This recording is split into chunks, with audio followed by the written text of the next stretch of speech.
yesterday when I was walking around at the Bollywood party, did you guys notice that big wall where everybody wrote, my vision is, my vision is, my vision is?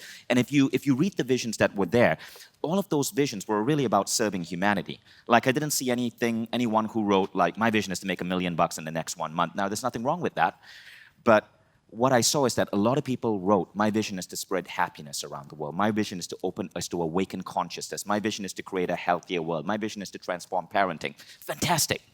But all of that is way too fluffy. How many personal growth people or coaches or companies or humanity plus businesses do you hear who have great intentions but fail on execution? And because they fail on execution, these great intentions, these beautiful visions, don't actually come true in the world.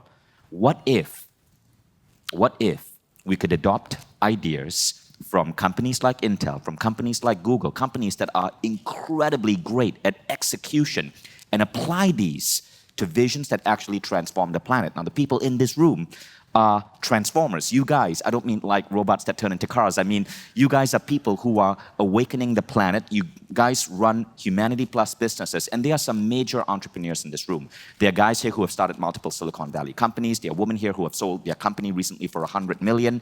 Now, what if we could adopt these execution ideas from great companies like Intel and Google so that whatever is your current dream or your next dream, you could like execute it with deliberate speed. So we're going to talk about how to magnify your personal and business vision with OKRs. Now, OKRs stand for Objective and Key Results. And I'm going to give you an idea of why we want to do this, because these are the big questions that emerge within us when we start hearing the message of having a bold vision. Great. Elon Musk has a bold vision. Men like Larry Page of Google has a bold vision. But when we try doing it, often these barriers come up. The first is, how do we get bold with our ideas without appearing fluffy? Okay, great. You want to create conscious parenting in the world? Awesome. What's your next step? Sometimes the visions are so bold that the next step isn't immediately obvious, and therefore it becomes fluffy. Fluffy visions aren't going to get you investors. They aren't going to get people joining your team. So how do we be bold without being fluffy? The second, how do we avoid the dark side of bold visions, which is where you're so singularly obsessed with that vision that the rest of your life breaks down? Third, how do you make your peers, your teammates, if you run the company, how do you make your team understand your vision? So many entrepreneurs have this mistake. The visions are in their head, and I was there as well, but the team doesn't see the vision because they haven't made it clear to the team. Any of you listened to the recent Mindvalley podcast episode with Cameron Harrell? Right? Incredible episode. Now, he spoke about this. He spoke about how so many business leaders, so many entrepreneurs have a vision that is clear to them, and they just assume that it's clear to everyone else. It isn't. And so there's a lot of unnecessary work happening in a company which is not focused towards the vision. Another question is, how do I ensure I'm working on the right thing for the vision? Okay, so you want to raise the level of consciousness in parenting across the world. Great. Applause. What are you supposed to be doing this week? And that's a big gap that many of us have. So there's this gap between the bold vision and what the hell do I do today that prevents us from truly bringing our gifts to the world. OKRs are designed to bridge that gap in a very effective session. So what I'm doing is I'm combining lots of ideas from these books. All of these books have something in common. They talk about bold visions and the power of vision, but they also go into execution. So Measure What Matters is the definitive book on OKRs. Take a picture of this or write this down because I strongly recommend you read this book. Powerful by Patty McCord. She was the woman who wrote the culture deck for Netflix, and she talks about how this concept of creating bold visions that make people feel powerful is the way that automatically creates healthy company culture. Forget perks, forget bullshit terms like empowerment. If you give people bold visions to pursue, you let them exercise their power and they become more loyal to their organization. This is why, as I mentioned earlier, SpaceX is considered the #1 company in Silicon Valley for engineers to work for. Because there's this bold vision. If you're working for SpaceX, holy shit, you are powerful. You are making mankind an interplanetary species. Great people want missions like that.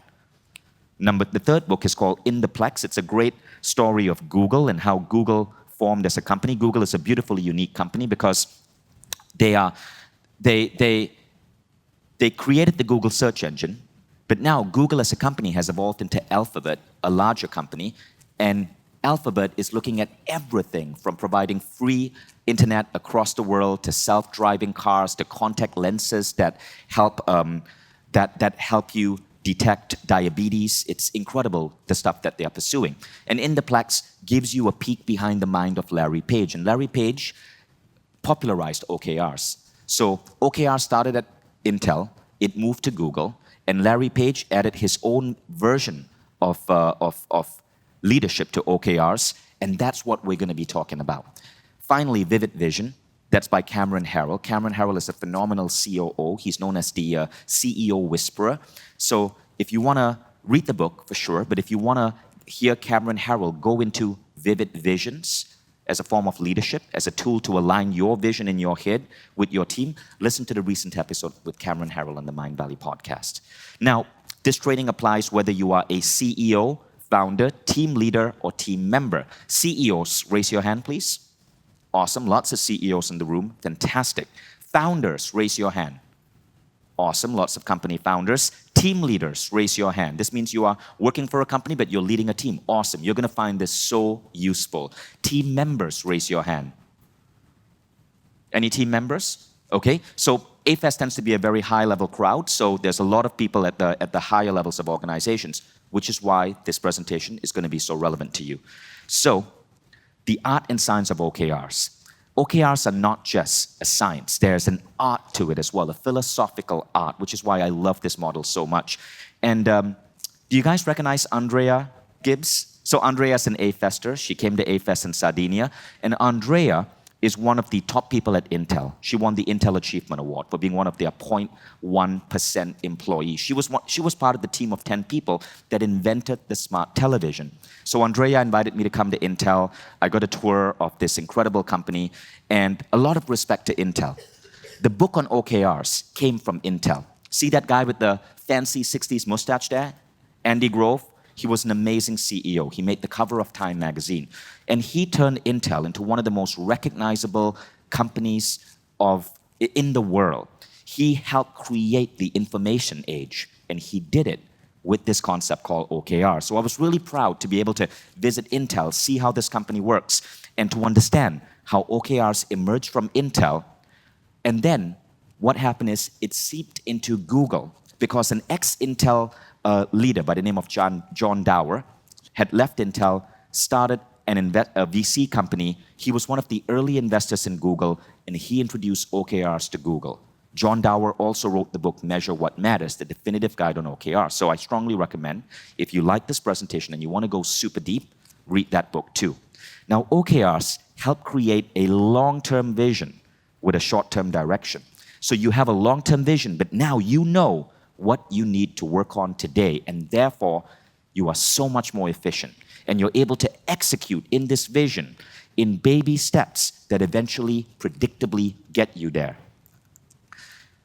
So here's a quick definition, okay? So long term, typically we think of it as strategic goal setting. It's about knowing where you're going.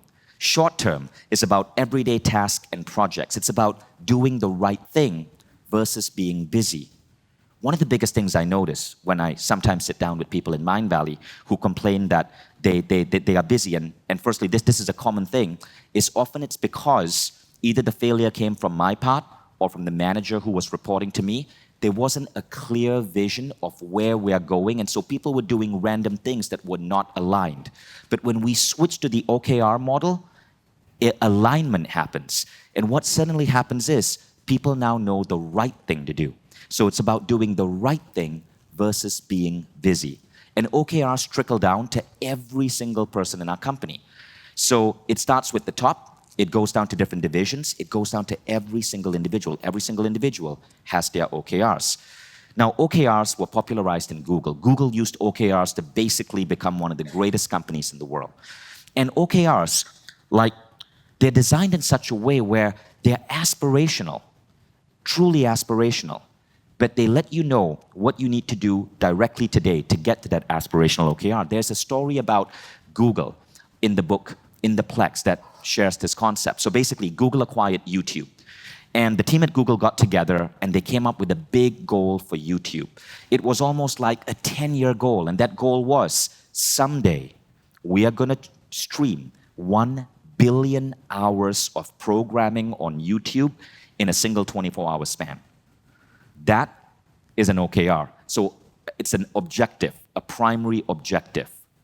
Now, did they achieve that in that first year? Nope. They failed in the second year, they failed in the third year, they failed in the fourth year, but in year 7, they actually hit 1 billion hours streamed.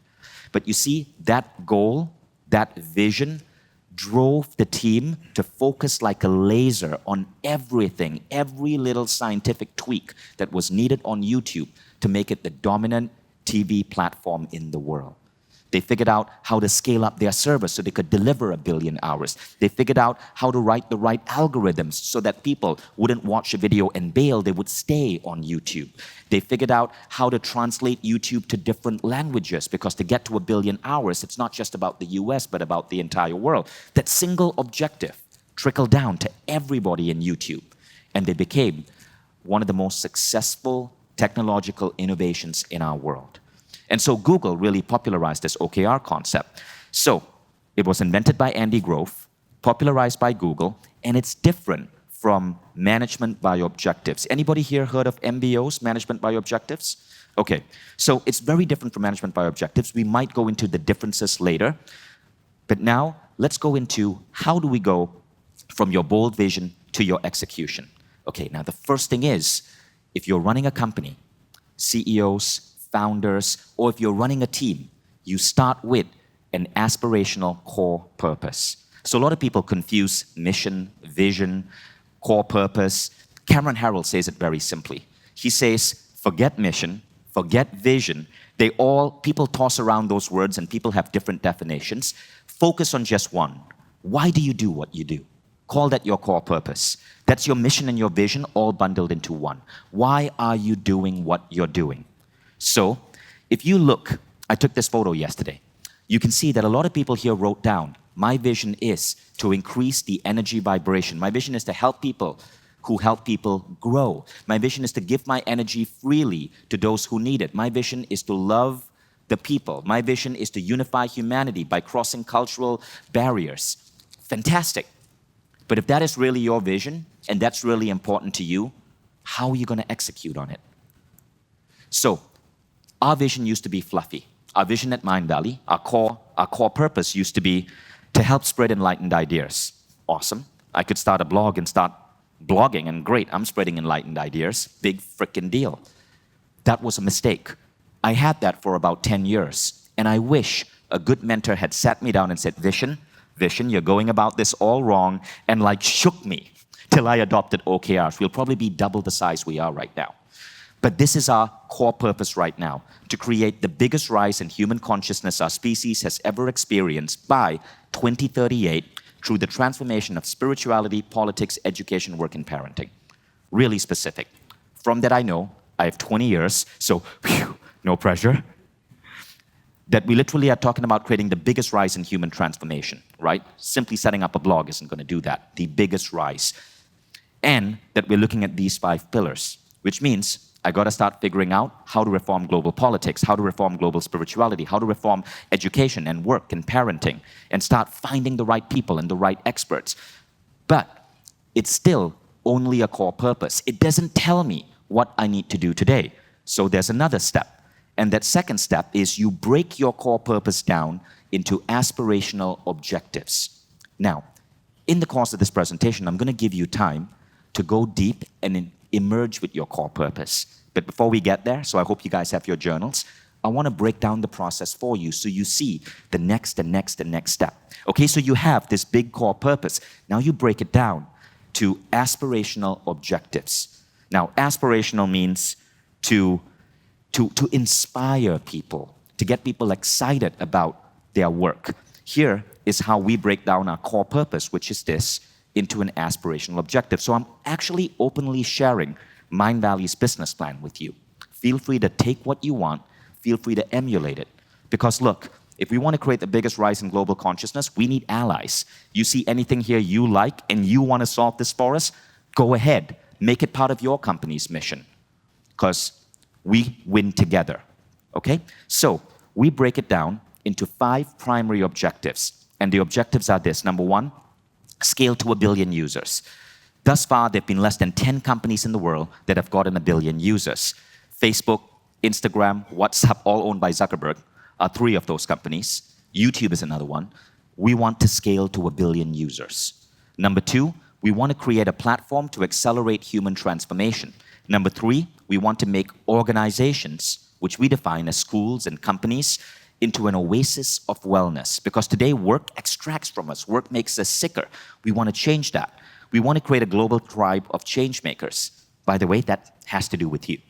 And 5th, we want to turn Mindvalley into a love mark. A love mark is a particular type of brand that has such a resonance with its customers that people are tattooing it on their skin.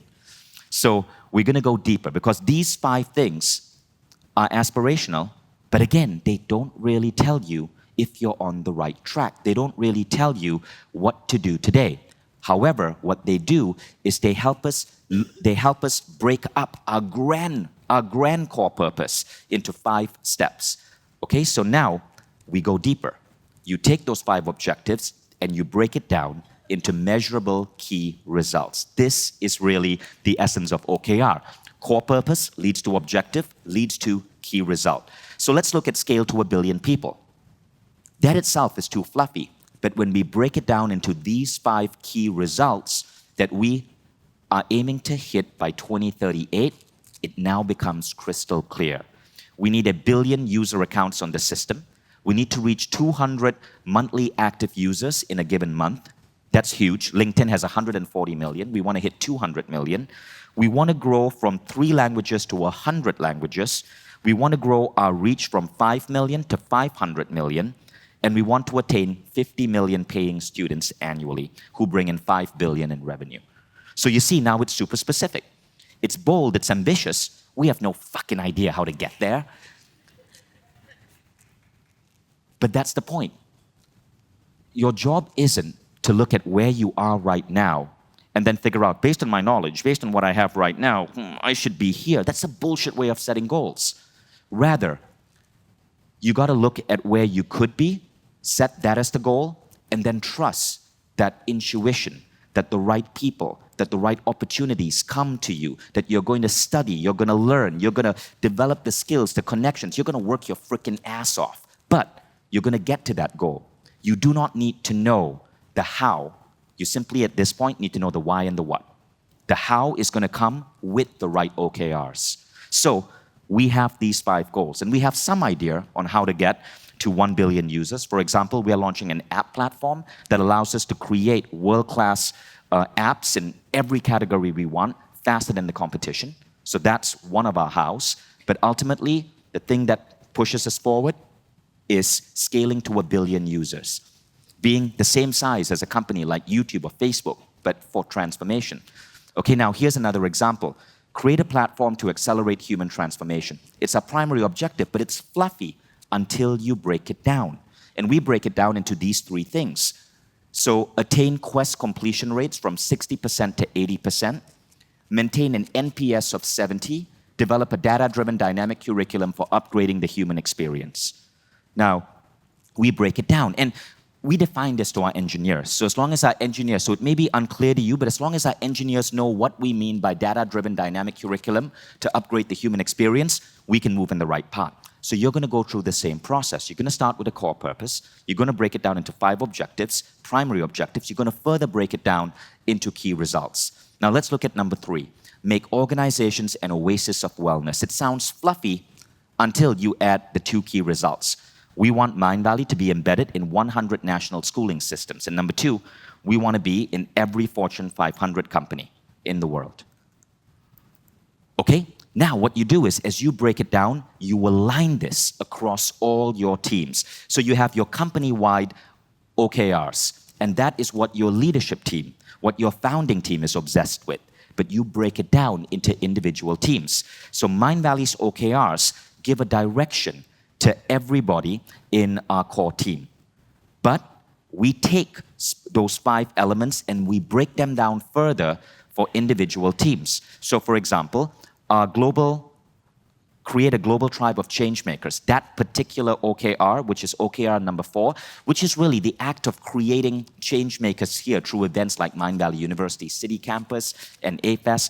We take that and we break that down further. And we have a team that's dedicated directly to that, our Global Campus Division. So they have their OKRs. Now I'll show you what those look like.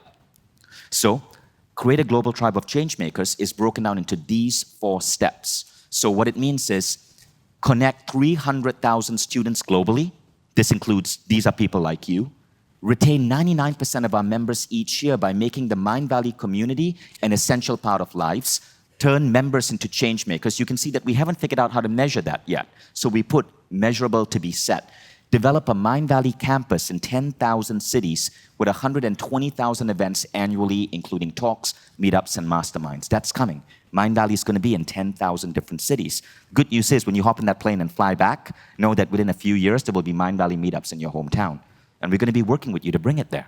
So these become 4 really powerful key results that the global campus team is working on. Now, how does that now translate to someone's day-to-day responsibility? So we take the global campus team, which is a merger of actually 4 different teams. Let's look at Miriam's role, right? So you have the global campus division. Now that is broken into authors, campus, events, membership, with a leader in charge of each, Miriam, Kadi, Laura, Agatha.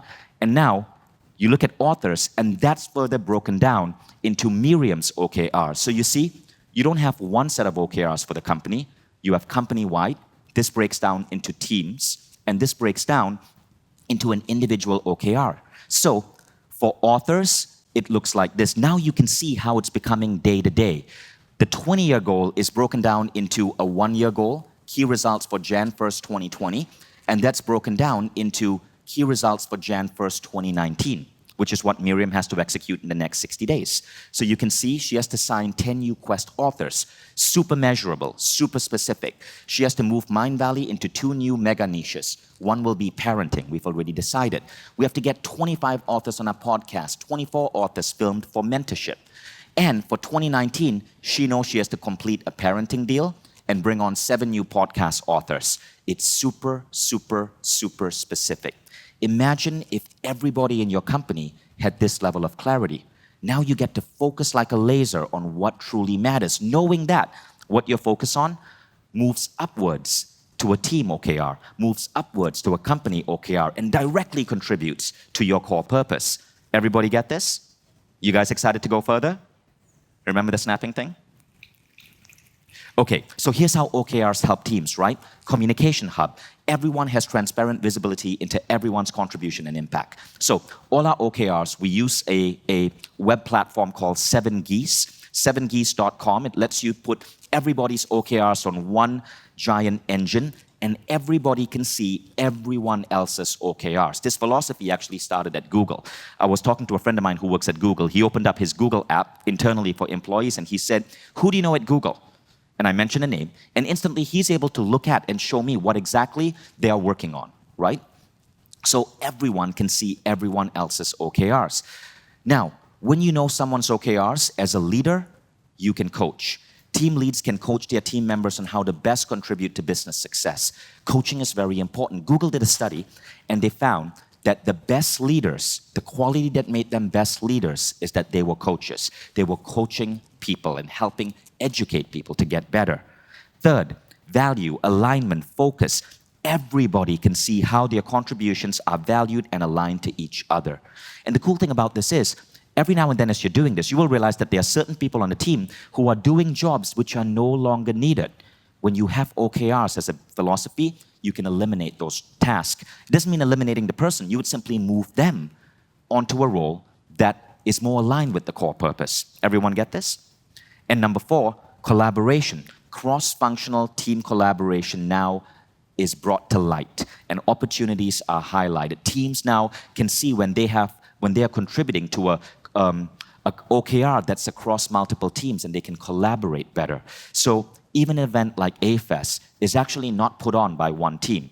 You have Laura, who is running our events team, but there are 3 or 4 other teams which are collaborating on AFES in unique ways, and everybody can see that alignment. This is how we're able to execute on incredibly complex projects such as the 30-day university, which is essentially AFES, but spanning one entire month for 1,100 people. Now, this is what happens when you bring in OKRs. These are the big benefits. And a lot of these come from measure what matters. First, focus and commit. Everybody now has focus. Everybody commits to their goals. So that focus and that commitment make you a more efficient organization. Number 2, alignment. This is the best part. Everyone is aligned to everyone else. This is a really beautiful example from the book, Measure What Matters, right? So what you're seeing over here is an example of an OKR from a team that's looking to win the Super Bowl. So the primary objective is win Super Bowl, and that is the head coach's primary objective, and he has 3 key results. The first one is passing attack amasses 300 plus yards per game. The second one is defense allows fewer than 17 points per game. And the third one is special team units rank in top 3 in punt return coverage. Now, you don't have to know American football. I have no freaking idea what that means. I wish Americans who wrote books would pick a game that's more friendly to the rest of the world, like basketball or tennis or Monopoly. So now you have these 3 key results, right? Now, the head coach knows that he needs 3 people on his team to pursue each of these key results. And notice, the head coach's key result becomes the objective of each of the 3 people on his team. So he hires an offensive coach whose objective is really the same as head coach key result number 1, generate 300 yards per game passing attack. And that gets broken down into 3 steps. Can you guys see the elegance in this? Okay? Does everybody get this process? Okay, so immediately you see a beauty here. If you're leading a team and you know what your 3 objectives are, now the people on your team, each of them are working on one objective. And they further take that and they break it down into 3. Now, measure what matters. John Dower says you always pick between 3 and 5. That's the sweet spot. If you go through fewer than 3, maybe you need to push yourself to think of a third one. If you go more than 5, you've missed the point. You're lacking focus. 3 to 5 is the sweet spot. Okay, so this way you're now creating teams which are super aligned, like ridiculously super aligned, and everybody knows what their goals are. So let's look at the defensive coach. He's working on the head coach's OKR 2, which is defense allows fewer than 17 points per game. Now, the defensive coach takes that, makes that his objective, sticks it on his wall or somewhere, and breaks it down into his 3 key results. Allow fewer than 100 rushing yards per game, increase number of seeks to 3+ per game, develop a Pro Bowl cornerback, whatever the hell that means, right? And now he can execute on that, and maybe he might raise his hand and say, hey, I need a person working on my key result number 3 because otherwise I'm going to miss the mark, and that's acceptable too. This is how healthy teams get built. Now the next tip is you want to stretch for amazing. This was a very important thing introduced by Larry Page. So Larry Page is the founder of Google. A lot of people think that Google was started by Larry Page and Sergey Brin, but if you read the book In the Plex, what it says is that Larry Page was really the primary founder. Sergey Brin was a great supporter, but Larry Page was that visionary. Larry Page and I went to the same university, the University of Michigan. We both went to the same computer engineering school.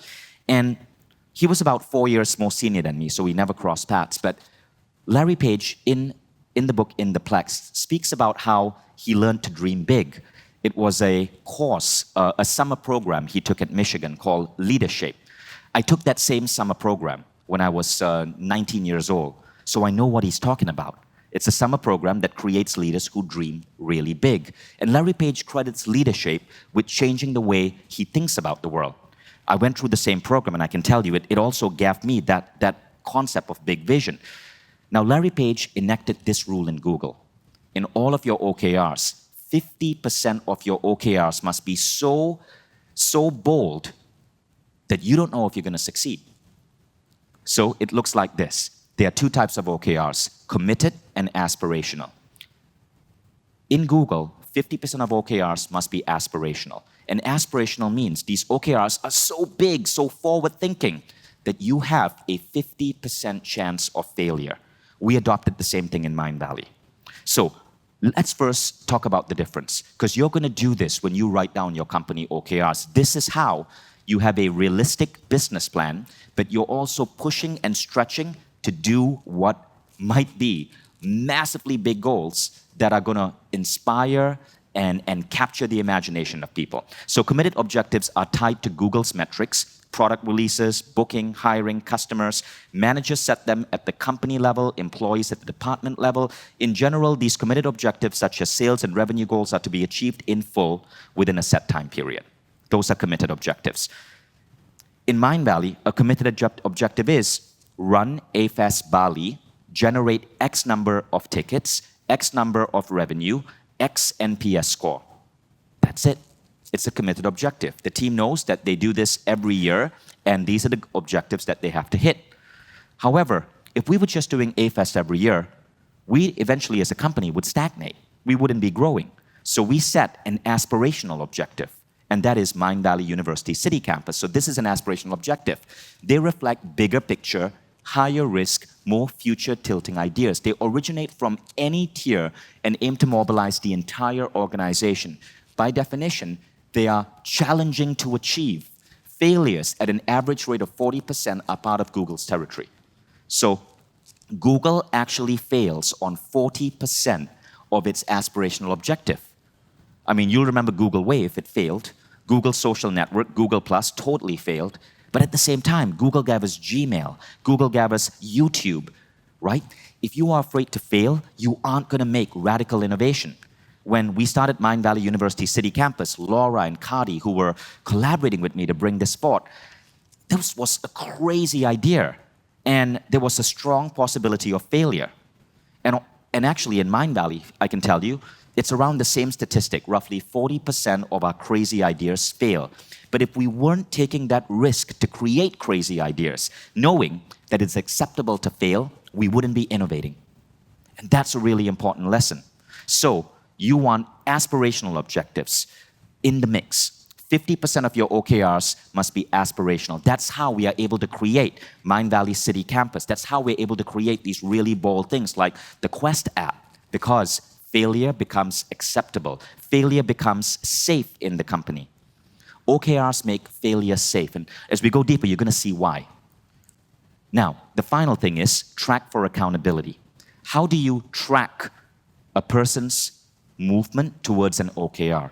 Because you want to create an organization that's accountable. So this is what it looks like. This is a sample tracking sheet from Measure What Matters, right? So an important thing about OKRs. How do you make failure safe? Do not tie OKRs to compensation or bonuses. You completely separate them. You see, as soon as you tell your people that your OKR, that their bonus or their comp is tied to their OKR, what are they going to do? They're going to set achievable goals. You're going to create pressure. And so even at Google, at Intel, your OKRs are not tied to your comp because they want people to stretch. They want people to risk. And failure shouldn't mean that you get demoted or that your salary gets cut. You want to make failure safe. So a really fascinating concept of OKR, and this is how it's so different from the older school management by objective, is that your people rate themselves. You do not grade them. They grade themselves on how they achieve their OKR. So let's look at this example, right? So let's say you have 4 different salespeople, and all of them had an OKR to bring in 10 new customers this month. Now you can see all of them have graded themselves, and they've written a self-assessment. In the progress bar, one person hit 70%, which means he brought in 7 customers. One hit 100%, which means 10 customers. One hit 80%, one hit 90%. And they grade themselves on a scale of 0 to 1. Now notice, look at the first line. The guy who brought in 10 new customers, the guy whose goal was to bring in 10 new customers, but he only brought in 7 or 70%, he gave himself a 0.9 score, and he explained why. Due to a slump in the market, the OKR was significantly tougher to achieve than I thought. Our 7 new customers represent an exceptionally good effort and outcome. So he gave himself a 0.9, right? And you're allowing people to do that. Now, look at the guy who actually hit 100%. That's row number 2. You would think he'd give himself a 1.0, but no, he gave himself a 0.7. And he said, when I reached the objective only 8 weeks into the quarter, I realized I'd set the OKR too low. He was giving himself a lower score because he realized he had set a goal that was too small. That's a brilliant person. You want people like that. Number 3, bring in 10 new customers. He hit 80%, so he brought in how many? 8. He gave himself a 0.6, an unusually low score. And what he said is, while I signed 8 new customers, it was more luck than hard work. One customer brought in 5 other behind her. Beautifully honest. Look at the final guy. He hit 90%, so he brought in 9 customers. He only gave himself a 0.5. Though I managed to land 9 new customers, I discovered 7 would bring in little revenue. Again, honesty. See, when you give people the opportunity to self-assess, if they lie, they're lying to themselves because they're grading themselves. And so they're more honest. They are willing to take risks because they know that they are being rewarded for their overall character by the ability to dream big, knowing that sometimes when you dream big, you are inevitably going to fail, and knowing that their salary isn't going to be docked, their bonus isn't going to be taken away. You're making failure safe. Does everybody get this? Now let me ask you a question. Look at that. If you could hire one of these 4 people, who would you hire? 1, 2, 3, or 4? Anyone who would hire person number 1? Person number 2? Person number 3? Person number 4? So again, okay, so there is no right answer, but notice the majority of people said they would hire person number 2. And so you can see that even if you are the founder or the CEO, you still get a sense of how people are doing, right? And so it doesn't mean that because people are self-scoring themselves that you have no way of figuring out who are your potential future leaders. Now, here's how to get started. So we're going to take you through an exercise where you're going to discover your core purpose, then you're going to write the overall objective, then you're going to go into the key result. This is what goes into a great OKR. So stretch targets that work for you, 70% or more, 70% or more means met expectations. So when you set an objective, for example, one of our objectives is be in 100 schooling systems.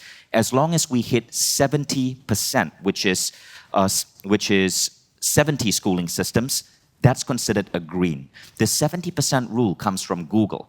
Google says to their employees, you don't have to hit 100%. As long as you hit 70%, you give yourself a 0.7, and that's considered a green light. If it's between 0.5 and 0.7, it might be a yellow light. If it's below 0.5, it's a red light. Okay, so 70% is already considered healthy. So again, you're not forcing people to directly hit the goal. You're forcing people to get as close as they can. If you ask them to directly hit a goal, you hijack the creative process because now people have to start figuring out, they just start getting obsessed with data science and research to figure out what that exact goal would be when the world is so unpredictable. So you make it 70%. Every objective has a corresponding key result. Okay, so you guys get this. There's a baseline measurement to move away from or towards. So what this means is sometimes your OKRs are not about hitting a particular number, it's about moving away from something. So maybe you have a 20% refund rate on your product. You want to move away from that to a 5% refund rate. That becomes an objective. And finally, things that you can measure may be revenue, growth, performance, quality, or engagement. These are all 5 great things to measure about any business process. Now, let's go back to the Mindvalley OKRs and let's use this as an example. Look at number 2, create a platform to accelerate human transformation. Okay, so this breaks down into these 4 measurable key results. And this becomes the guiding post for our team that's filming authors, our team that's building technology, and our team that is designing programs. All of these teams are collaborating to hit those numbers. Now notice, there were 4 OKRs there. The magic is really 3 to 5. So when you do this exercise, you want to pick between 3 to 5. Do not go beyond 5. you'd have to merge one or remove one. And do not go below 3. It means you aren't pushing yourself to really go deeper. Now, here's an example of how to write down your OKRs. So you can see the difference between weak, average, and strong. Okay, let's look at the first one, right? Win the Indy 500. Key result, increase lap speed. Key result, reduce pit stop time. You can see why that's weak. Because you could reduce pit stop time by making people do a shorter job. And what if your race car driver is going around a bend and a tire flies off? Because at the pit stop, someone forgot to add an extra screw because they were looking at reducing pit stop time. So that is a weak set of OKRs because they are not holistic. So you go to number 2, win the Indy 500, increase average lap speed by 2%. You see, that's super specific. Reduce average pit stop time by 1 second. Again, super specific. But you go forward to the strong list and you add key results that also take into account quality. So you see, reduce pit stop errors by 50%, not just reduce pit stop time by 1 second. Reduce speed and reduce errors. Now there's no risk of your race car driver going around that bend and having that tire fly out because you've created holistic OKRs. Everybody get this? So you're going to look at not just targets, but not just measures of targets or quantity, but measures of quality. So defining your core purpose. Let's start here. This is the Mindvalley core purpose: to create the biggest rise in human consciousness our species has ever experienced by 2038 through the transformation of spirituality, politics, education, work, and parenting. Now, what I want you to do is to actually work with me and define your core purpose. And then we're going to focus on executing towards your core purpose with OKRs. Okay? So, I want you all right now to take out your journal. I want you to start thinking about your core purpose. Why is it that you do what you do? Why does your company exist? Why do you exist? What is that core purpose? Try to put it down in one line. And don't worry if it seems fluffy at first, because later we're going to go into objectives and key results, and we're going to give it more tangibility. We're going to give it more structure. But right now, I'm going to give you 5 minutes because most of you have already thought about your core purpose. I simply want you to reflect on what you've learned right now and see if there's anything else you want to add to that core purpose to make it more tangible. So you can put your pens down now. And I'd love to have some mic runners in the room. Would anybody like to share what they wrote down as their core purpose? Hello, my name is Inez Jones. I wrote down my core purpose is to heal the world via music, via love, via money, via hope. And I also wrote down my mission because I was trying to make sure that they were linked, I guess. But my mission is to inspire people to live life on purpose, pursue their dreams, and achieve financial freedom. Okay, so if you follow Cameron Harrell's advice, you don't need a core purpose and a mission, just merge it into one. Otherwise, it gets confusing. Cameron Harrell actually says that we often confuse our team by having a core purpose, a vision, a mission.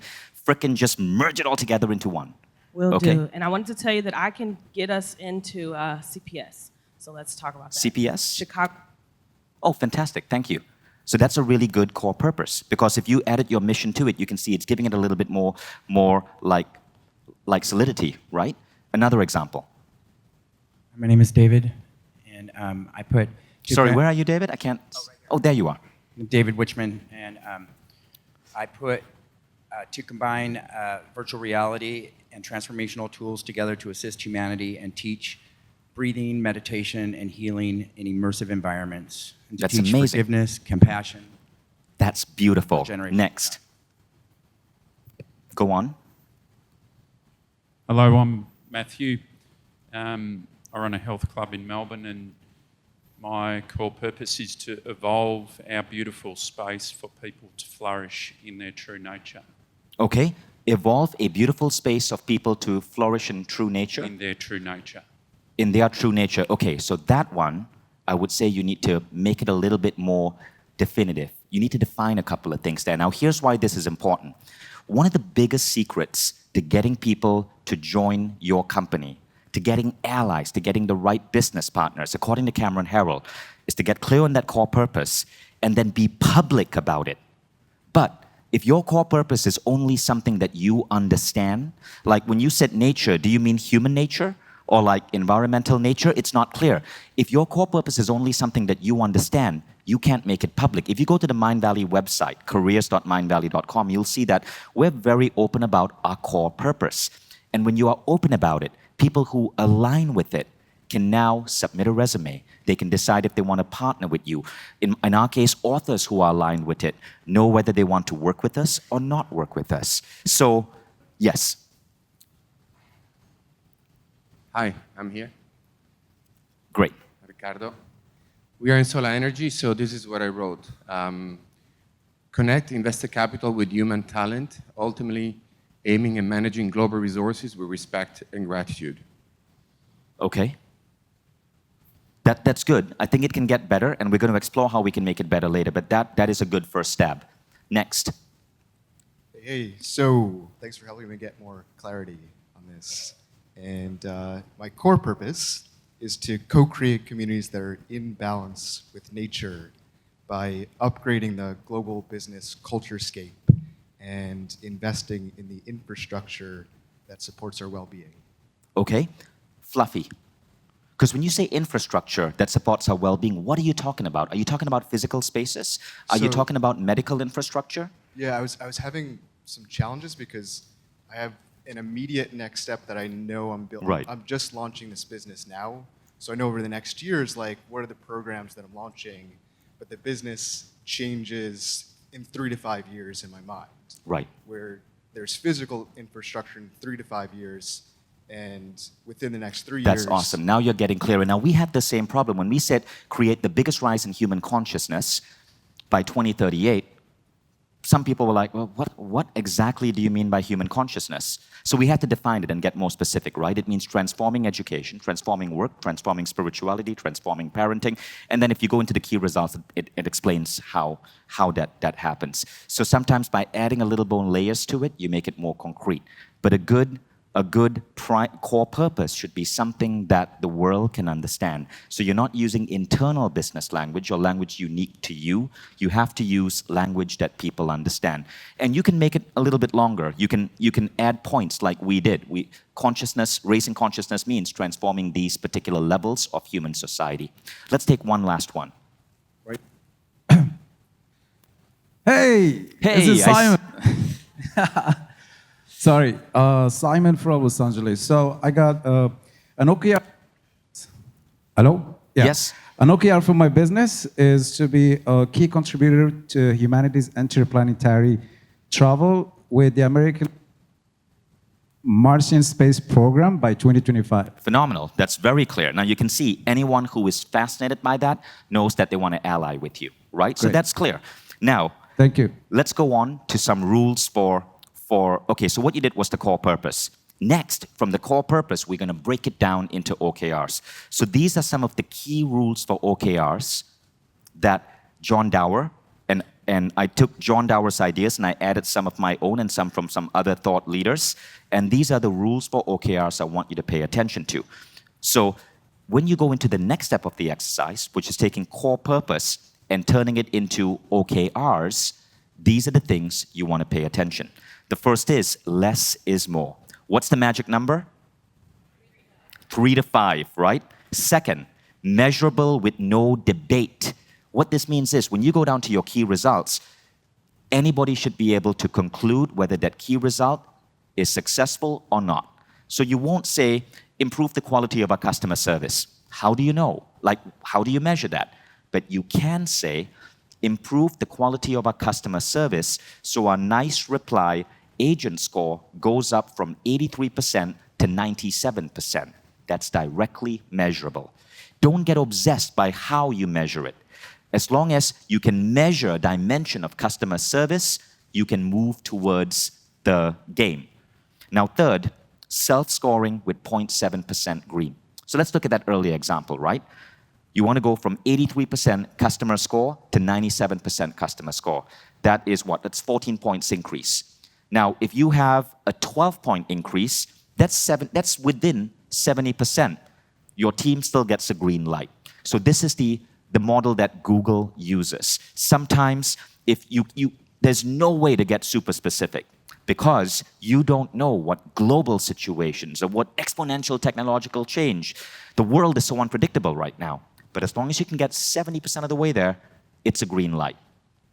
So you can look back at this example, and you can see that in this table, which I showed you earlier, you can see that the different people in your team are scoring themselves from 0 to 1.0. And as long as they are getting 70% of the way there, they are giving themselves a green light. But even if they got a red light, it doesn't mean that they are a failure. It doesn't mean that you sack them, right? Because you're looking at a self-assessment. Someone who sets a really bold goal may end up with a score of 0.2 because the goal was bold. But those people are the innovators you need in an organization to take you to new levels. Now, this one is really interesting. 50-50 up and down. Here's what this means, right? So let's say I'm setting OKRs with Kadi, who runs Mindvalley University City Campus. Kadi, are you in the room right now? Stand up, Kadi, if you're here. Okay, she's not. But let's say I was setting OKRs with Kadi, who runs Mindvalley University City Campus, right?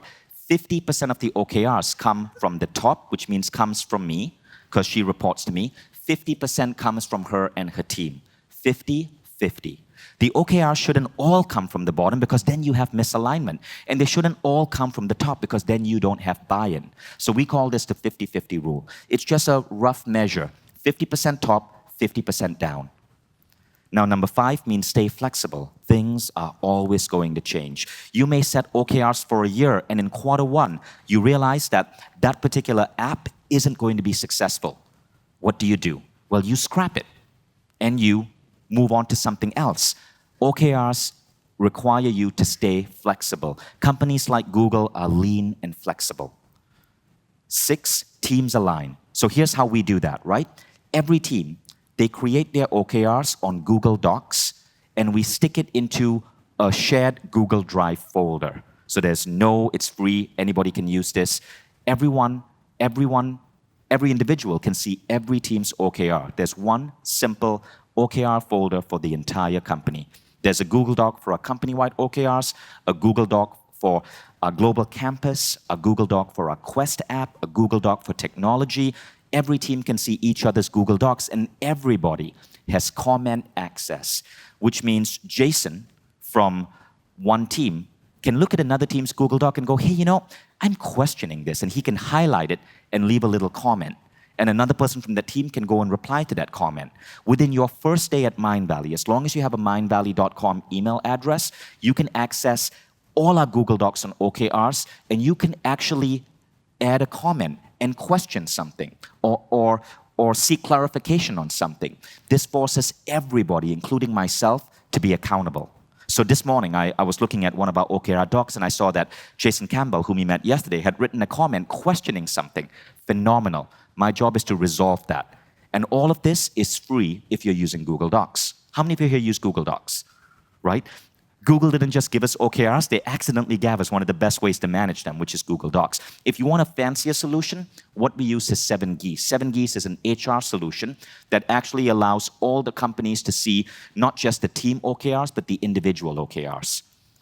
Now, number 7 is think big and dare to fail. Remember, the 50% stretch rule.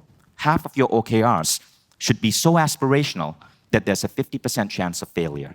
So half of Mindvalley's OKRs, we actually know that it's a coin flip.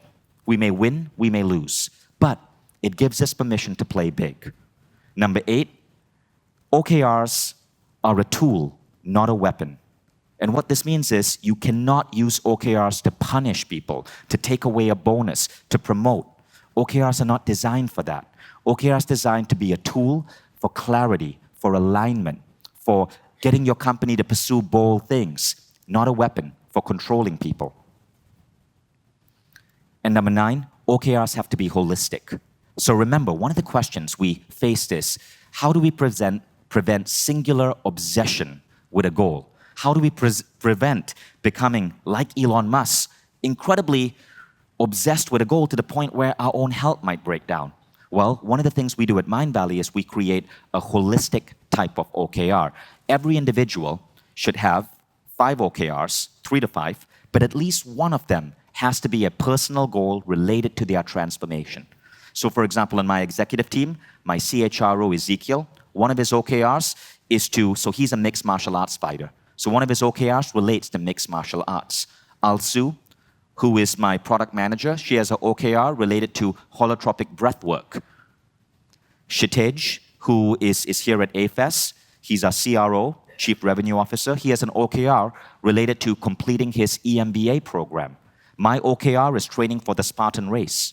So all of us have an OKR that's directly related to our transformation. If you do not do this, what happens is you create unhealthy obsession with pure business aspects at the expense of humanness, at the expense of your body, your mind, your health, and that can create mass dysfunction. Studies now show that health in a company, health, well-being, mindfulness, has some of the highest correlations with people actually achieving sustainable results. If you watch the recent Impact Theory interview that appeared yesterday actually on Impact Theory with Tom Bilyeu.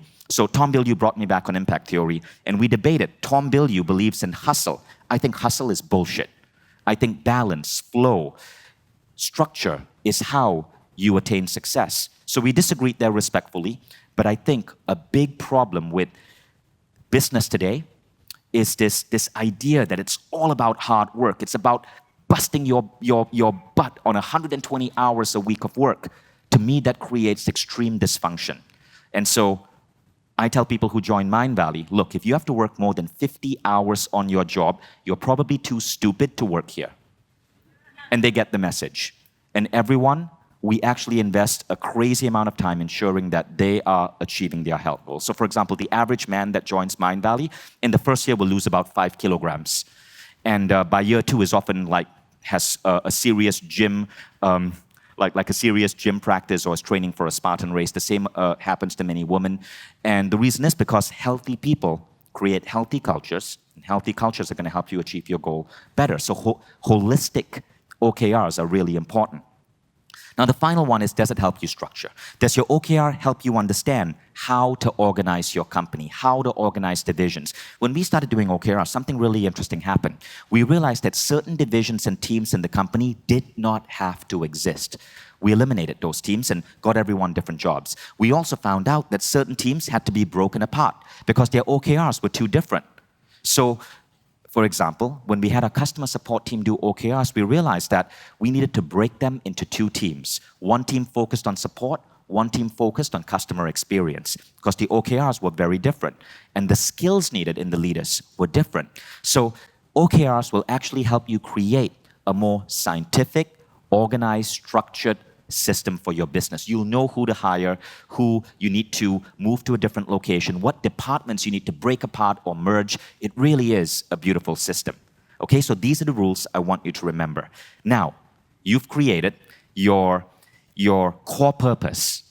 Now you want to take your core purpose and define a set of primary objectives, 3 to 5 primary objectives to help you get to your core purpose. Now, what goes in a good primary objective? Here are a couple of tips. Okay, in the objective, you want to add the reason why you do what you do every day. You want to challenge yourself to stretch your capabilities. You want to align to a parent objective. Here's an example of good objectives versus bad objectives, okay? So a good objective is launch an awesome minimum viable product. A poor objective is double users. Because what if you're doubling from 5 to 10? That's insignificant. A good objective is close a round of financing for over 1 million. A poor objective is sales numbers are up 40%. Because you can push sales numbers up, but what if that's also causing a drop in quality? So you need that balance. Another poor objective is raise a Series A of 5 million. What the hell does that mean anyway? So you want to be able to make sure that your objectives actually mean something. Here are some tips for objectives. Pick just 3 to 5. More can lead to overextended teams. Avoid expressions that don't push for new achievements. So a mistake people make is keep hiring as an objective. Maintain customer support scores at 50%. Maintain market position. That's BS. Don't do that because it leads to stagnation rather than growth. Third, use expressions that convey endpoints and states. Example, climb the mountain, eat 5 pies, ship feature Y. As long as you've defined what feature Y is. And finally, use tangible objectives and unambiguous terms. It should be obvious to an observer whether or not an objective has been achieved. And most importantly, 50% stretch. So you want to make sure that 50% of your objectives are stretch goals. Okay? So you've set your core purpose. Now you're going to go from core purpose to objective. Now remember, your 5 objectives, as I shared with you for Mindvalley, don't have to be measurable yet. You are simply setting up 5 ways. You're taking your core purpose and breaking it down into greater definition. So our core purpose, raise the consciousness of humanity. Our first objective is hit 1 billion users on our platform. Our second objective is build the world's most transformational learning platform. Our third objective is something along the lines of create a tribe of change makers. So we are getting it more specific. From these objectives, you're going to go deeper into the measurable key results, but we'll do that later. Right now, you're simply going from a core purpose and identifying your 5 primary objectives. These are the objectives that will align the entire company. And if you work for a company in a particular division, you're going to do this for your division. And I guarantee you, this is going to make you such a freaking powerful leader. Okay? You guys ready? And I want you to look at your core purpose and now ask yourself, what are 3 to 5 objectives I can hit? And you're going to choose a timeline that's meaningful for you. No less than 3 years, no more than 20. 3 to 20. The reason we picked 3 to 20, Bill Gates once said, all of us have a tendency to overestimate what we can do in 1 year and underestimate what we can do in 3. So pick 3 to 20 years. What are 3 to 5 objectives you can hit that will help you attain your core purpose? I see you.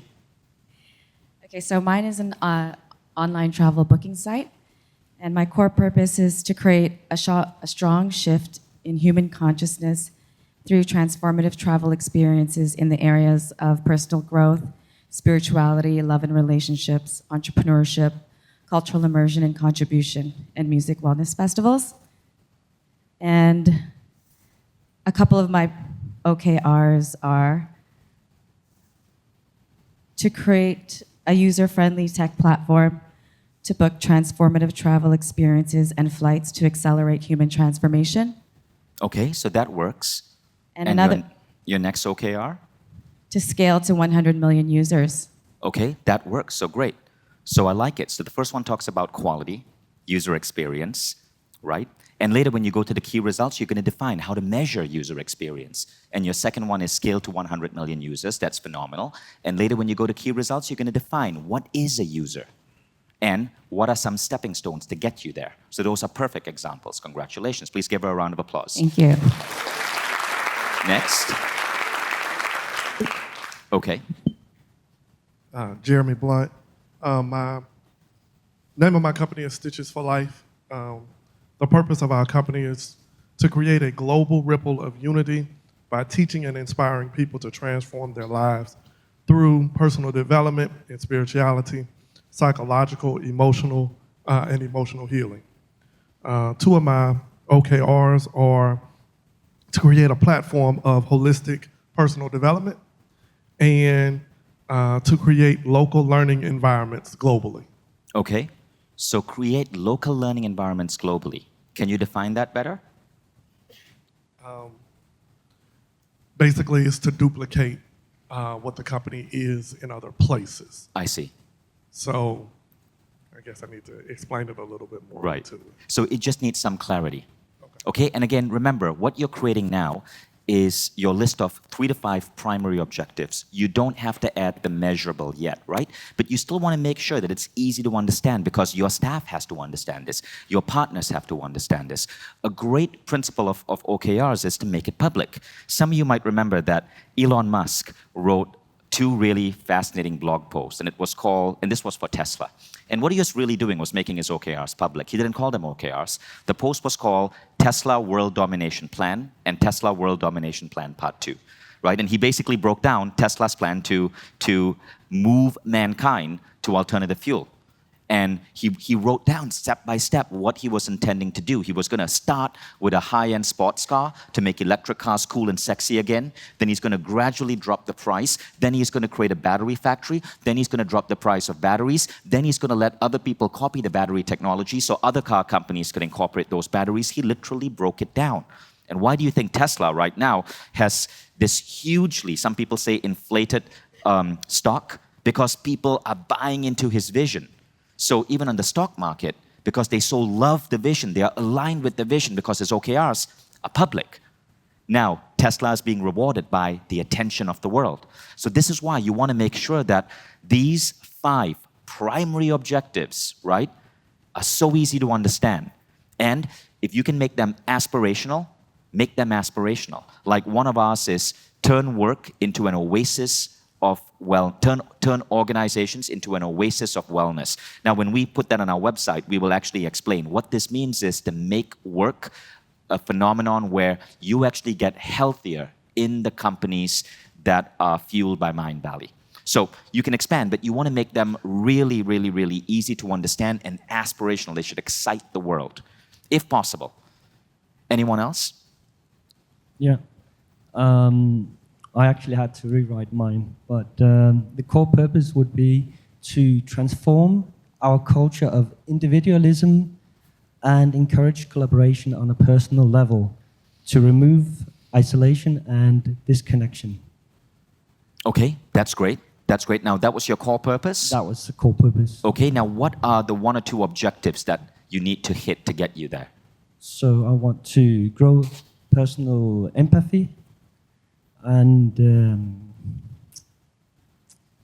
I want to change the culture of individualism. Okay, those are too vague, if I can be honest. Because you said you want to grow personal empathy, but that's not specific enough. How are you growing personal empathy? Because you can do that for one person, and hey, is it mission accomplished? How would you grow personal empathy? How can you make that more tangible? I guess I could add on a larger scale some specification of what it means to have empathy. You could develop a platform for training people on empathy. You could develop a school with X number of students on devoted to empathy. You could bring together the world's leading scientists on empathy. Right? So there are many ways you can make it a little bit more tangible. But if you just say grow personal empathy, it's hard to understand what particular focus you're going through, right? So remember, an OKR is not a big, hairy, audacious goal. Like Microsoft's big, hairy, audacious goal was put a computer on every desktop. Google's big, hairy, audacious goal is give human beings access to all the world's information. That's a big, hairy, audacious goal, but that's not an OKR, right? An OKR has to be something that's a little bit more concrete. You're taking your core purpose, and your core purpose can be related to your BHAG, your big, hairy, audacious goal.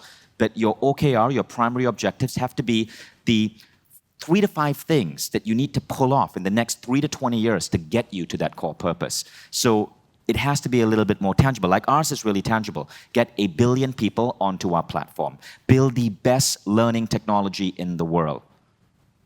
So that is a lot more tangible. We know, we're not saying build the best learning in the world, we're saying learning technology. So we know what field we are playing in. So you just want to add a little bit more like solidity to that. Everyone clear on this? Okay, next question. Hello? Tariq. I'm in the recruiting and talent industry. Our core purpose, the name of my company is Higher Vibe, and our core purpose is to transform work culture to honor the human spirit and innovation by 2030 through our transformational talent recruiting service. I like that. Very well worded. Thank you. We want to be the ultimate source of conscious, we want to be the ultimate source for hiring conscious, self-aware people. Okay, so that is core purpose or objective? That's part of the core purpose. Okay. So as far as key objectives, unleash 1,000 inspired candidates into fulfilling work by 2020 where their Awesome. values and genius is honored. Awesome. That's super clear. Next. Train 100 HR leaders in the higher vibe way, Okay.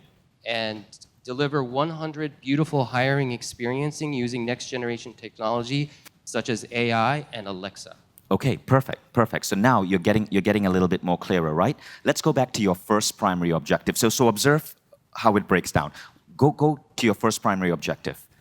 Unleash 100 inspired candidates into fulfilling work by 2021. Okay, so at least 100 inspired candidates into fulfilling work. So that's the first primary objective. Right now, when Tariq goes to the key results, he has to make that really measurable.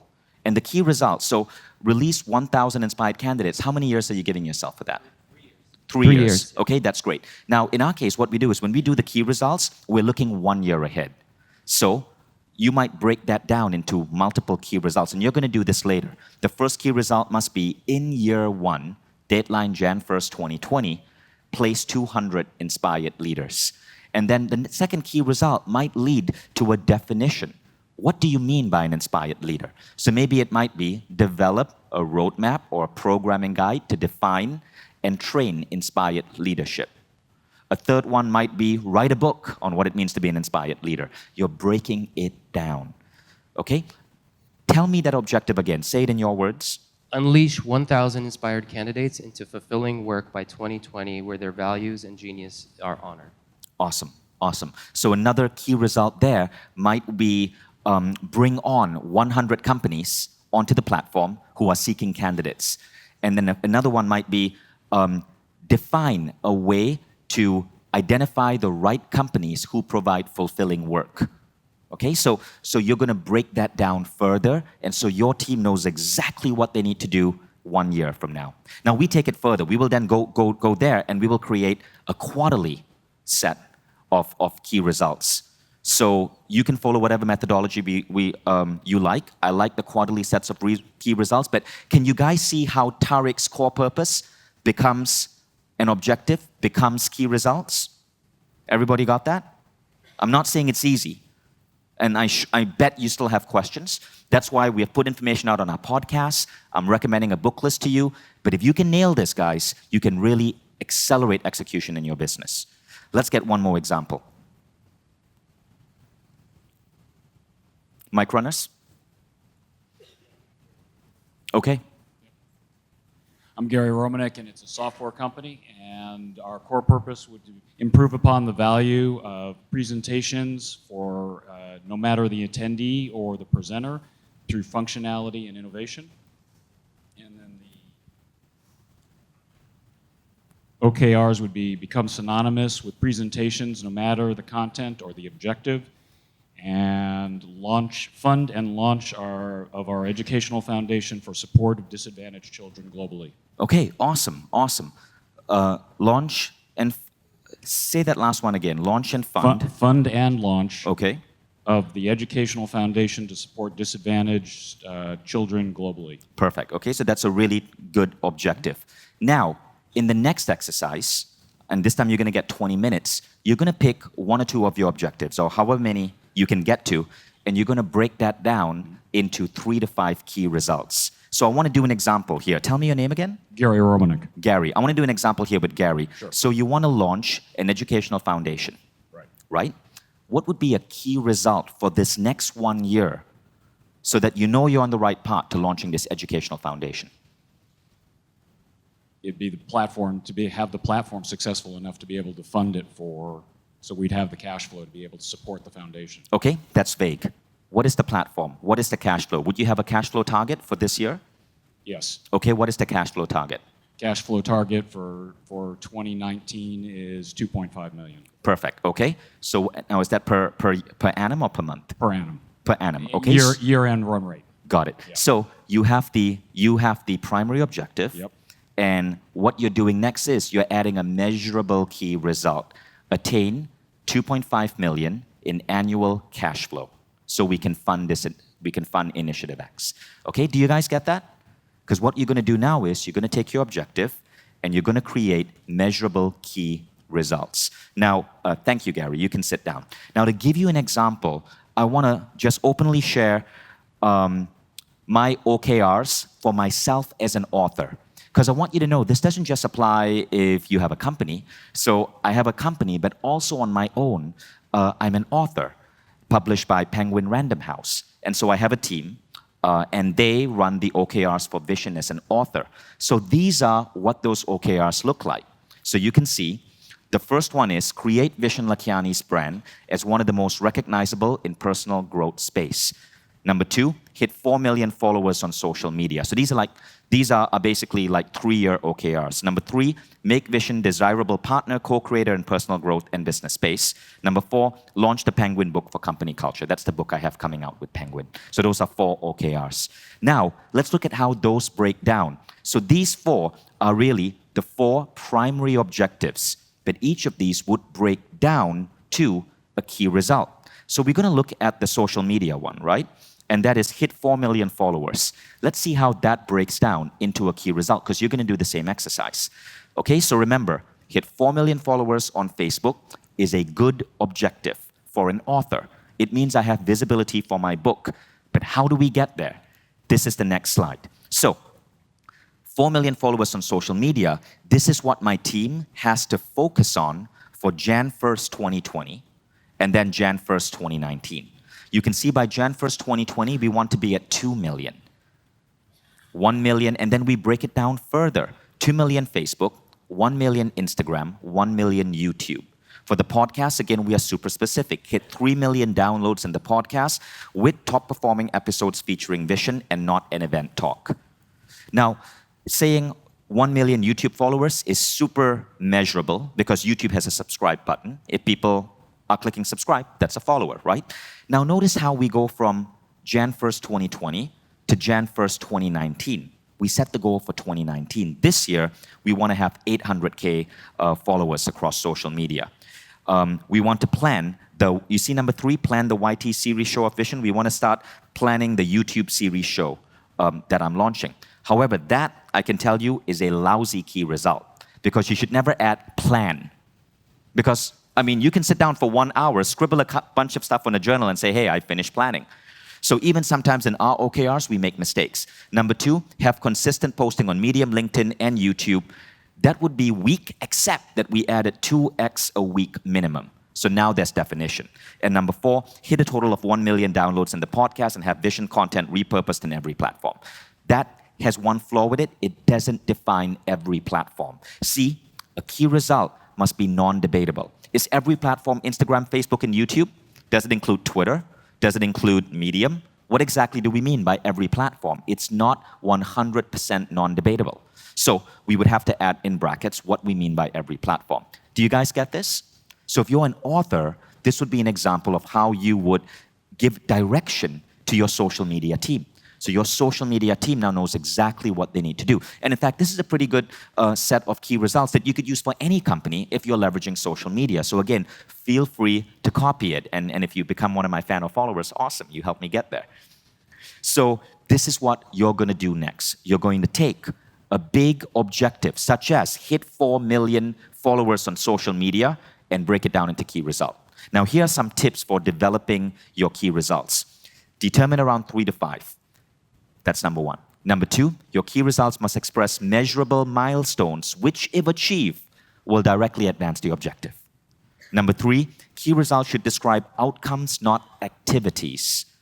If the OKR includes words like consult, help, analyze, participate, they are describing activities. Instead, describe the impact of these activities. Example, publish customer service satisfaction levels by March 7, rather than assess customer service satisfaction. And number 4, measurable milestones should include evidence of completion, and this evidence should be available, credible, easily discoverable. What this means is that your team should be able to see how they are doing. So they should be able to go to your YouTube account and see the number of followers you've gotten. Or maybe you're using Google Analytics and they can log in and they can see how many visitors they're getting to the website. The evidence must be there for everyone to see. So here's an example of what it looks like when you put it all together. Let's say you have an objective that says customers consistently find our products useful. As an objective alone, that doesn't mean squat unless you also add key result 1, 2, and 3, which would be 80% of customers consistently find our product useful through whatever survey mechanism you're using. 50% of new users return after 2 weeks. Now, see, you're starting to define useful. And 3, churn rate, which means customers leaving you, is under 2% this quarter. So you see how something that is aspirational, customers consistently find our products useful, still has to be broken down into non-debatable key results, which are supremely measurable. Everybody got that? This is your next step. So I'm going to give you 20 minutes to pick 1 or 2 or 3 objectives, and we're going to go deeper in them. Actually, sorry, I'm going to give you 10 minutes, and then we're going to come back and share. And remember, this is an exercise that you are going to have to go deeper in on your own if you want to go far with this. So I'll also assign some homework for you. Okay, so 10 minutes. Go ahead, pick 1 or 2 objectives and break them down into anywhere from 3 to 5 key results each, and I'll keep that example up for your use. So now if you've done this exercise right, you should have at least some greater clarity on your core purpose, followed by objectives to help you get there, followed by greater clarity on the key results to drive towards these objectives. I'm going to put up that slide. Feel free to take a photo. That's a really good checklist that you can run. So take a photo of that, and I want you to just run what you wrote down against that checklist when you have time over lunch. Okay, now we're going to do some sharing. Mic runners, get ready, and if you can now share an objective and 1 or 2 key results towards that objective, raise your hand. Mic runners, go ahead and pick the people you... So my purpose is to unify humanity by crossing cultural barriers with art and music. And one of my OKRs was 3 to 5 staff that help alleviate all the things I have to do, and so I can be an artist to create content to unify humanity. And I delineated that to a manager to handle strategic mission-aligned partnerships, to manage a team of people who support social media, content creation, and distribution, a, quote, general who respects the sacred integrity of our artistry, but also has business development skills to scale impact, median and content curation team who release 1 newsletter every 3 weeks. Yeah. So I'm glad you brought that up. Like you brought that example up. So that actually works pretty well. You have an objective, which is to grow the team by 3 people, right? And then you broke each of those roles down into an individual key result. That's fantastic. You can do that. One of the other ways you can do it is to figure out what is the end goal, like why do you want this 3 people, what are they hoping to get you towards, and then make that the objective instead. And so your hiring is simply just something that corresponds to your key results. So you may be, so my critique there is that you may be chasing a means goal rather than the end goal. What if you don't need these 3 people? What if there's a software that would replace one of these roles, right? Or what if there is one person who's just super freaking genius? So again, you may be looking to means rather than looking towards the end goal. And this is why, if you're setting an objective, you want to think at least 3 years ahead. You see, this will immediately fail the 3 years ahead test, because you could hire those people in 1 year. And if it's taking you 3 years to hire those people, then something is wrong with your hiring strategy. So I would say that you're thinking right, you're planning, but this is more a subset of objectives for whoever is in your HR division, but it wouldn't be one of your company-wide objectives. Make sense? Yeah, thank you. Okay, next. Hello. Where are you? I'm right here. here. There you are. So my name's Mo, and I have an e-commerce makeup company, Organic. And my objective is a customer satisfaction rating of 90% and a lower return rate. And my subsets are 90% with a 5-star aggregate among follow-up emails. So all 90% of follow-up emails will have a 5-star Phenomenal. rating. We'll have a return rate of less than 3% across all of our sales platforms. Phenomenal. And 60% of returning customers after 60 days. Great, that's a fantastic example. It's super clear, super measurable, right? And it's something that is a slightly longer term goal. It's probably not going to take you 1 year. Maybe you will. So sometimes you can set a key result for 3 years, and hey, if you achieve it in 1 year, that's great. But you don't want to set your primary objective to be something that's achievable too soon, because then it means you're not stretching yourself enough. Cool? Next. Stand up, please. Hi, my name is Alika. So my core objective, or core purpose, was to improve our customers' health by creating awareness, education, and exciting healthy food. So my objectives, one of my key objectives was to be listed in every review in Singapore as #1 for the top healthy restaurants. And my breakdown of that is adding 4 editors a month to our PR mailing list, sending 1 information update, an emailer, once a month, to do 1 tasting session invite quarterly to the mailing list, and to grow to over 5,000 followers on our Instagram account by 2019. Phenomenal. Those are really good key results. But your objective did have one thing that I would question. You said every publication. How would your team know what is classified under every publication? Right? So you may need to get clearer there. But otherwise, you did that perfectly. You had your primary objective and you broke that down into 4 measurable key results, which will give clarity to your team. Awesome job. Thank you. Please give her a round of applause. Next. Hello. Hi. Hi. So my name is Jihad. So my core purpose is to bring forward the world of peace and unity by ending religious wars and conflicts. Okay, that's a massive core purpose. The objective, the first objective? So the main OKR that I see is by spreading the spiritual enlightenment to the mainstream and liberating people from religious dogma. Okay.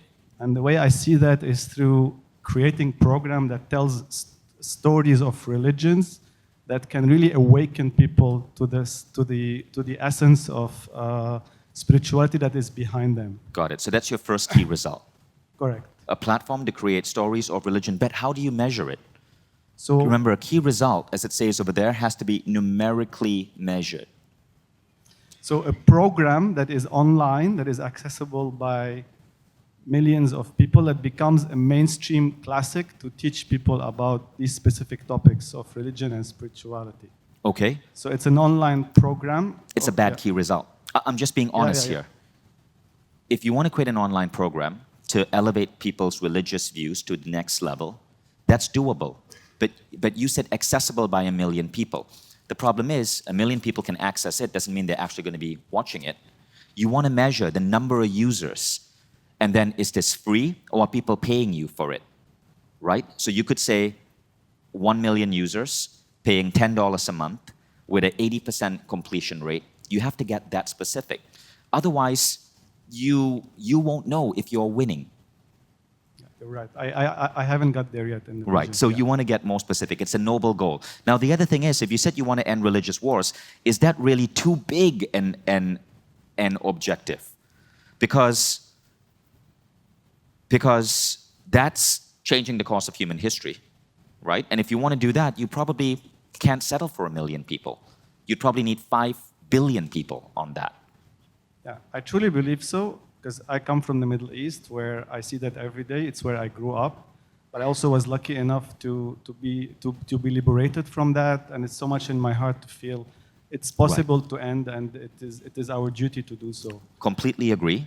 Completely agree. But if your objective becomes too big, you create a credibility gap. Okay?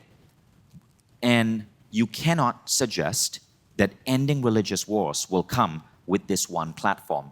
Even if you got 5 billion people on that platform, are you 100% sure that that would prevent future religious wars? So the problem that may be happening there is that you may be confusing your big, hairy, audacious goal with the primary objective. right? So you may need to take a step down a bit.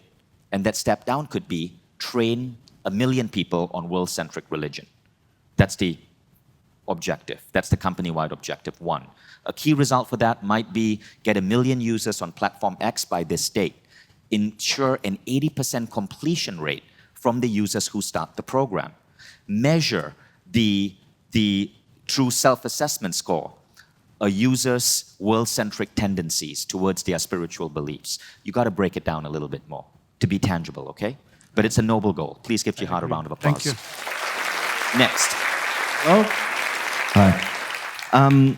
So my objective is to formalise our standard in psychometric testing as the framework for AI and human beings. Could you say that again? So we develop psychometric testing as a psychological framework for the cyberkinetic integration of human beings and AI. So we would like to formalise that as the standard in psychometric testing. Okay, so that's your core purpose? No, that's our objective. Okay. And then so the first thing is, I have no idea what that means. Okay, so your objective has to be, remember, design your objective so the public can understand what it is. Well, it's just set the standard in psychometric testing. So at the moment, we're overhauling basically machine understanding of a profile of a human being. Okay, so notice even the way you're explaining it to me, you're hesitating and there are ums and there are pauses. And I'm meaning this as compassionate criticism, but you need to get crystal clear.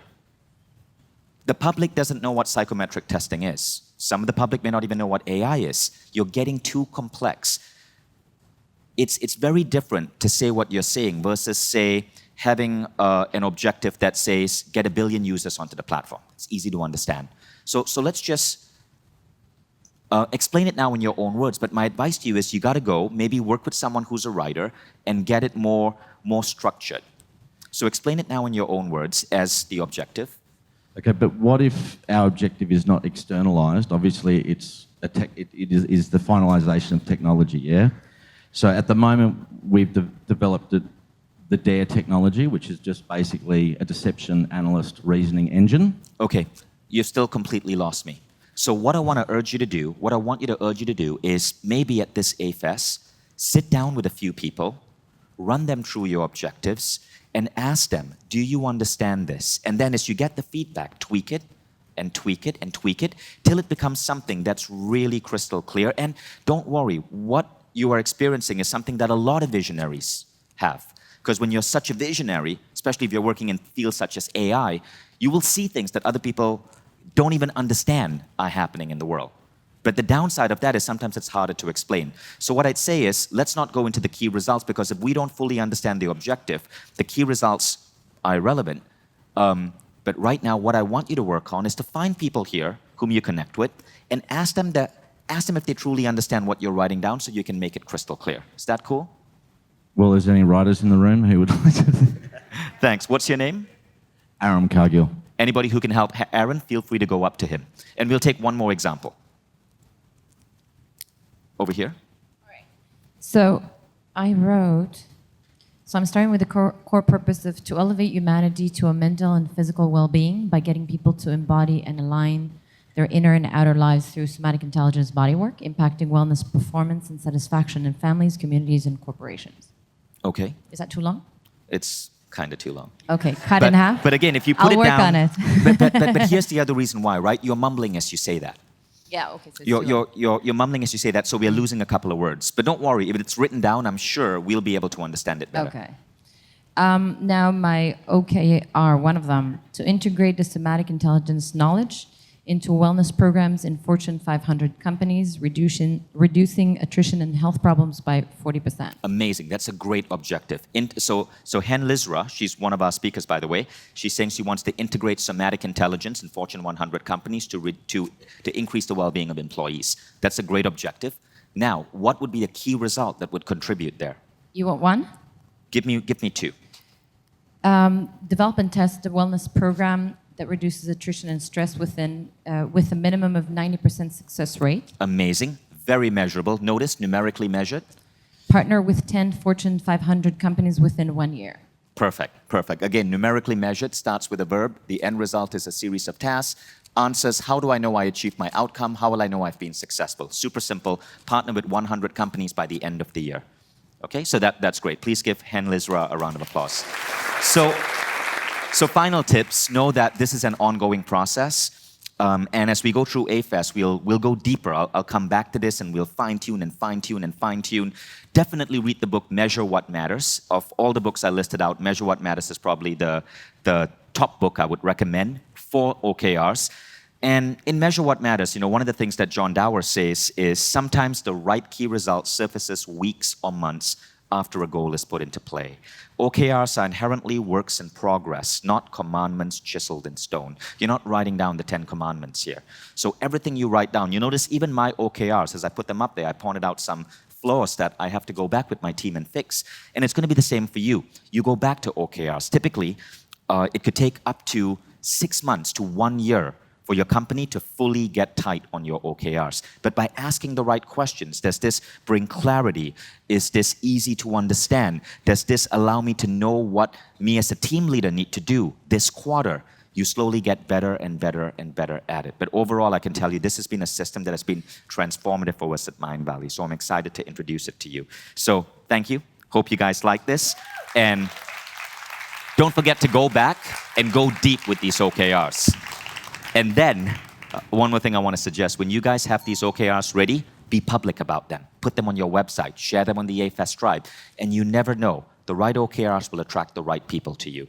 They will make your mission more tangible. They will bring you the right partners, the right investors, the right employees. You want to be public about your OKRs, and that is really the secret that people like Elon Musk do to get so many people aligned with the Tesla and the SpaceX vision. Thank you, guys.